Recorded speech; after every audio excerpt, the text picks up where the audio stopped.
Hi, how are you? This is Dr. Damaris Maria Grossman, and this is the Mindful Integrative Show. Today, we have a wonderful mindful chat with Mary Savares. She is an award-winning author. She's a mom. She's also written and can tell you so many different things in her life that's kind of transformed her change. And she can talk more about being an empty nester and how that kind of changed her views and such. So please welcome and thank you for being on the show. Hello, Dr. Damaris. It's my pleasure to be here with you today. I'm so excited for you to be here and just kind of, you're an award-winning author. So how many books have you written just in general? I have written 2 books. The second book that I wrote is the first of a trilogy. That is So so I cool. am currently in editing for the book to be published by the end of the year. Congrats. And then the following year, the third will be published. Very, So very cool. I am still, I wouldn't call myself a debuting author, but I'm still a young author and I'm learning a lot. And it's so much fun and wonderful. And to be in a situation like this, to meet wonderful people as yourself, it's terrific. Very, very cool. So so I know I kind of ask a little fun facts, what people may not know about you, and that you'd like to share. What I would love to share is that, and I'm humbled, I'm an award-winning author, bestseller, speaker, fiction author. And what I would love to share with your audience is that it was always my goal at some point in my life to be traditionally published. And oh yeah, I'm an overnight success, a 10-year overnight success. It took me 10 years before my first manuscript was officially accepted and I signed a contract, and it was at a big birthday I was approaching, and I said, God, what am I going to be 100 years old before this happens to me? And he answered my prayers, and Oh, sure enough, beautiful. I signed a contract. But I am known as an author who writes with quirky titles. I love to write in fantasy. And here I am talking about mindful, integrative. And I love to sit there and to write about fantasy and bring my readers into a different fantasy world, because I think real life is too real. Oh, I understand. Yeah, no, but you're kind of bringing them into like your own little guided story, and that kind of lets them let go of whatever Mm-hmm. the day is bringing for them. Yes. Really neat. How so as we just briefly spoke right before, how it has your life kind of transitioned where you're, this amazing author, amazing mom, but made you kind of say, "Hey, I really needed to make some changes, or something's, popped up in my life that needs a little different." Well, thank you. It's one of the reasons that I did reach out to you, because we as women, and it's not just being an author, a mom, wife, we wear all these hats, and Mhm. we're constantly changing them, and we're constantly putting so much more on our shoulders each and every day. And then when we start to go this way or that way, or we start to topple forward, there's something not right in our lives, we tend to push it back and say there's nothing wrong. And that's what I did. So many years ago, as I said, I had this joy in my heart to write, and I was submitting manuscripts. And at that point in my life, I had 3 children. So 2 had already graduated, had gone on, were adulting. The youngest at that point was still in her senior year of college. And I'm always, oh, this is wonderful. I'm going to be an empty nester. I have this whole new life ahead of me, all these wonderful things. Well, something hit me in the side of the head. And she had not left yet. This was a year before she was scheduled to graduate. And I had physical symptoms where I was experiencing, I thought, neuropathy, something's not right. I think I have a brain tumor. My brain my mind was trying to tell me something. Even though on the outside, I was saying everything is wonderful, I'm smiling, I'm this. And I began to deal with all these physical, like numbness in my legs. Mhm. And I kept fighting it. There's nothing wrong with me. I can deal with this. And finally, it took the point of me going to visit the doctor. They did all these tests, nothing wrong. And they said, Mary, okay, let's talk about this. There's something else going on. Mhm. And I was dealing with extreme anxiety to the point where it was becoming debilitating. It And I was still, manifested. right, and I was still fighting it. No, there's nothing wrong. There's nothing wrong. And my brain was still knocking. And today, I'm happy to say I've crossed a bridge. I've learned so much. And that's why I Yeah. love to share all this information with your audience. It's important. It's important for you to share it, what you like, but also just for people to understand, like you're a very probably fairly healthy woman, great, great family, great life overall, and you're trying to figure out what in the world manifested in your life that you're like, why am I having this severe anxiety? And and then for it to then become a physical debilitating illness. um People don't even realize how much mental health really is physical, and that they just coincide. It's just a matter of where it will manifest or how the stress will come onto the body. So what exactly was it that transitioned this kind of high anxiety for you? Well, you said being an empty nester was the number one. Well, it was as I came to find out, it was a mental health issue. So the first thing the doctors normally do, and I followed along with it because we want immediate help, right? Of course. Was they Of course. said, okay, we'll put you on anxiety medication. Wonderful. I did that. But I also went into therapy. And my whole life, I don't need therapy. As you said, I'm healthy. I've always had anxiety, but I was able to deal with it. And I did go into therapy, and the therapy is what actually helped me realize what was happening. And I want to say in the short run, in the first month, it did make me realize something. And I thought, that's it, I'm done, I can leave. No, no, no, no, no, no. The first month, I think after I went into a mindful studies class, Mhm. they said to concentrate on a beautiful picture, your most beautiful picture. So in my mind, I just saw myself, my husband, and my 3 children the way in my mind, it was the way, I didn't realize it at the time, that I remembered them as they were growing up, and we would stand around the butcher block in the kitchen table, and we were preparing food. And that was in my mind. And all of a sudden, the tears just started to come. And I said, thank you. You helped me. I cried for a whole month. Well, that was not the answer. It was part of the answer. It Mm. took me with a wonderful therapist, and it took me a good year and a half um, to really to come to terms. And what I'm going to say is very shocking, because everybody's different and everybody handles things in their life differently. I had to come to the realization that my family unit was dead. And what I Mm. mean by that is the the family unit that I knew, the family unit, the babies I raised, the The toddlers baby, I the chased, children. the teenagers I stayed up all night waiting for to come home from parties. That's what died. And I wouldn't accept that.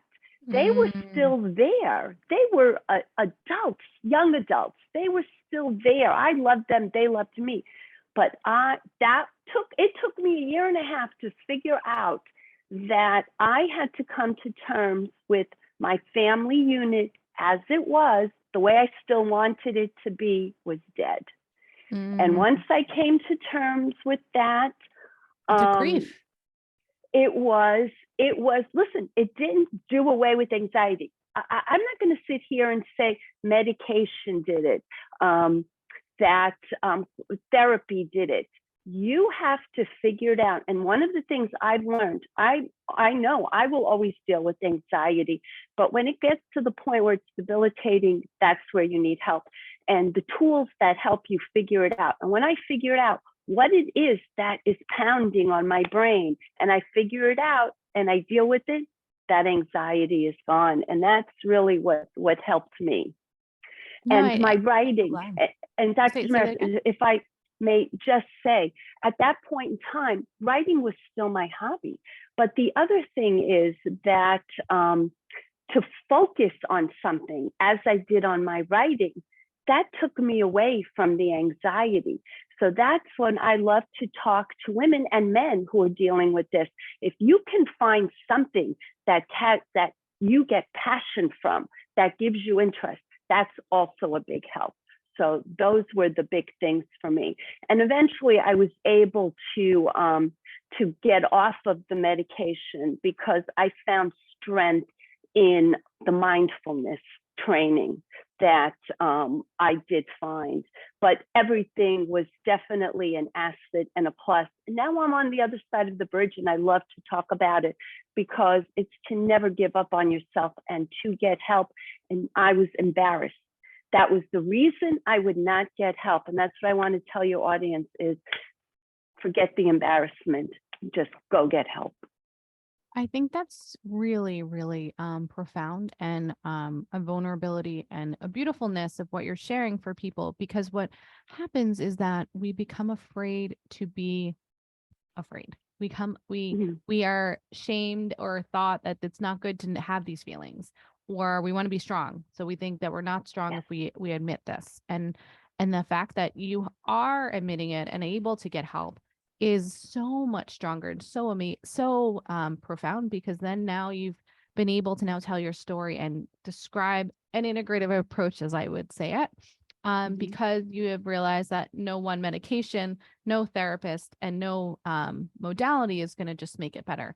You learn to manage your treatments and realize that it may be longer, but you've seen this like level. Now you've like you called it the other side of the bridge. You've learned that when you start to get to those levels of where it becomes a little much, you probably know when to lower those triggers, correct? Yes, and my passion of the writing, and as I say, I love to write in fantasy and create these worlds and characters. That was a big help, because if I concentrating on that, I'm not concentrating on me. So That's so neat. Wow, I feel like you're going to have endless novels in there. I That's hope. so I yeah, always I mean have that new sounds ideas. and maybe even like some coaching or helping others write, Absolutely, at some point. absolutely. I do. I have as a matter of fact, with the my new book, with The Girl in the Toile Wallpaper, which is a fantasy adventure intertwined with toile. When it was reviewed for high schoolers and older. So I am on. We are starting a website for young adults What to is help 12? with Sorry, I don't know what that is. it's called the Star Writers Trilogy, because the first book in the Star Writers Trilogy, which is titled The Girl in the Toile Wallpaper, it's a fantasy adventure. It's that is the first in the Star Writers Trilogy. So I've started a new website to help young adults, as you said, with coaching for writing and writing contests. So that's on the horizon right now. So I'm very excited about that with my writing. Oh, it's a type of pattern, right? Is that what that is? I was trying to figure out what toile is and I didn't know. Sorry. Oh, yes. Let me show you. I didn't Toile. realize it Let was a me pattern. explain what toile is. Toile is an artistic wallpaper or fabric. It's in our everyday lives, but you don't know it. And it tells a story. And I was so fascinated. I had it in my home that this is it. It does tell you a story. Oh, it's beautiful. And it can be anything. It could be contemporary. It can be old fashioned. It can be whatever you want it to be, but it's two-toned and it's so vibrant. So as I said, I had it in my home and I would walk by it and I would say, there's adventure there, there's betrayal, there's this. And I wrote a whole story That is about it. cool. the That's really girl cool. in the toile wallpaper. So my apologies for not explaining to your audience what toile is. But Oh now no, that's why I everybody. ask. If I don't know it, if I don't know it, then I know someone doesn't know it. Or sometimes I'll just have you clarify something that, Yeah. the audience may not know. But that's And, cool. and Very cool. everybody has it somewhere, or you've seen it. You know what it is. You just don't know that it's called toile, and it's been around for centuries. I love But the it, intricacies of that, and that yes, you're finding a story within the story, and then you're using those stories to then develop your story to be better and grow. yes, yes. That's great. Yeah, if there's anything I love to share with everybody is to just never give up on yourself. Never, ever. Your children should be so proud. I know that you're saying that in your version of, your past may not be there, but your children as a whole are probably so thankful for you to be their mom because of the love that you were giving to them all those years. The reason the pain had been so profound was because you didn't want to lose that, right? You probably were such a Oh, good mom, thank you. Yeah, that's exactly a good way of pointing it out. And all women deal with this, and we don't realize it. Yeah, I would say Because good quality moms, right? yeah. Most moms, yeah. Right. We're all, I mean, moms Or are parents. all just incredible moms. And I'm lucky to have my kids too, who have gone on. And it's different now. As I said, if I've crossed that bridge and I've come to the realization that that family unit is dead, I'm at peace with it now. I'm in a totally different place with them. And that's the way it should be. They're adulting. And, I'm carrying on my life now, but we're still together. And that's what I had to come to terms with. And they're probably, and you guys will have those different beautiful moments that are going to be even different, but its own tradition. Exactly. Yeah. So, that's so cool. How would you like to leave? I'm going to call you my integrative mama over here and author, but would you like to leave the audience first? How can they reach you? They can reach me through my author website, www.Mary, M-A-R-Y-K, Savares, SAVARESE.com, MaryKSavares.com. And there's everything about me there. If they want to get in touch with me, they can sign up for a newsletter, for monthly offerings, and they'll get the information about my books, and it links to my websites. And that's probably the easiest way to do it. And if they want to connect with me, they can easily do it through that. Great. And I just want to let them know that I am a traditionally published fiction author who loves to write, as I said, in fantasy. My debut novel was a mystery romance intertwined with the supernatural. And as I said, I love to write with quirky titles. So the title of that book, are you ready, is Tigers Love Bubble Baths and Obsession Perfume. Who knew? And that came about, that title, because I visited a wildlife preserve in St. Augustine, Florida, and I watched a 600-pound Siberian tiger walk across the plank, take off his robe, and slip into a bubble bath where the wildlife handler sprayed obsession perfume on his tongue and he lapped it up. And I said to myself, there's a story that I can write around that title, and people love the title.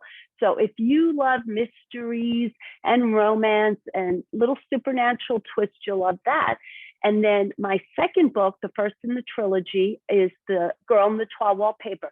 That is a fantasy adventure intertwined with romance, and U.S. Review of Books compared it to Doctor Who and A Wrinkle in Time. So I'm very humbled by that. Oh, that's so cool. Very exciting for you. And Dr. Damaris, that's what gives me the energy and the passion, because if you find your energy and your passion, and it doesn't have to be writing, it could be anything, cooking, gardening, right, helping other people, podcasts, doing what you do. I could never do what you do. But if this is a passion that you have in your life, that will help you through very difficult times. Yeah, it's definitely part of my passion project. Part of my overall, the mindfully integrative brand, I guess, has been part of a passion project for sure, let me tell you. But yeah, you're right. When you do things that give you more purpose and growth and love, then the other things start to become easier to grow and get through. And I thank you so much for being on the show. Oh, it's been absolutely wonderful. Thank I, you. of course. And thank you guys for joining us on the Mindfully Integrative Show. And make sure that you find a mindful way each and every day.